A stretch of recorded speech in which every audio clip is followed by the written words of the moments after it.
کے پاس ایک نوجوان آتے ہیں اور ڈائریکٹ کہتے ہیں کہ اللہ کے رسول مجھے زنا کرنے کی اجازت دو. بتائیے زنا کرنے کی اجازت دو. آج کے سامنے کوئی اگر عالم کے سامنے اگر یہ کوئی بات کہے تو اس کو ڈال دے, لیکن اللہ کے رسول صلی اللہ علیہ وسلم نے فرمایا بیٹھ جاؤ. کیا حکیمانہ انداز سے اللہ کے رسول نے سمجھایا کہ بیٹھ جاؤ, اور اللہ کے بعد نبی نے اس کے اوپر غصہ نہیں کیا اور فرمایا کہ اگر تو کرنے چاہتا ہے, اگر یہی کام تیری والدہ سے کوئی کرے تو تجھے کیا اس چیز کو تو پسند کرے گا؟ فرمایا ہرگز میں پسند نہیں کروں گا.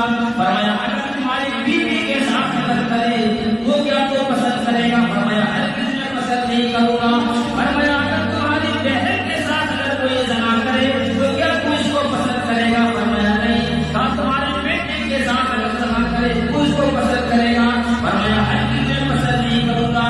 اللہ کے باپ نے فرمایا وہ جوان جس کے ساتھ وہ زنا کرنے چاہتا ہے وہ تو بھی کسی کی ماں ہے, وہ تو بھی کسی کی کیا کہتے ہیں, وہ بھی کسی کی بیوی ہے, وہ بھی کسی کی بیٹی ہے. تو جب تو پسند یہ نہیں کرتا تو دوسرے لوگ اس چیز کو کیسے پسند کرے گا؟ اس صحابی کے دل کے اندر بات سمجھ میں آ گئی. پھر وہ صحابی فرماتے ہیں کہ اللہ کے رسول نے مجھے اپنے پاس بلایا اور میرے سینے کے اوپر ہاتھ رکھ کر دعا دی, دعا دی اللہ اس کے دل کو پاک و صاف فرما دے.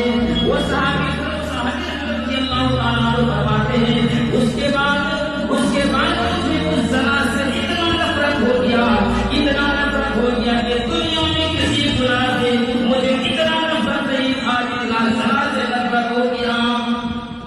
آج میرے دوستو ہم جس کی ماں بہن بیٹی بیوی کو چاہتے ہیں ایسے مذاق اڑاتے ہیں, اس کو دیکھتے ہیں یاد رکھنا وہ بھی کسی کی. جس طرح ہماری بیٹی کے ساتھ, ہمارے بیوی کے ساتھ, ہمارے بہن کے ساتھ کوئی غلط نگاہ سے دیکھتا ہے تو ہمارے دل کے اندر کیسے تکلیف ہوتی ہے, ایسے دوسرے کو بھی تکلیف.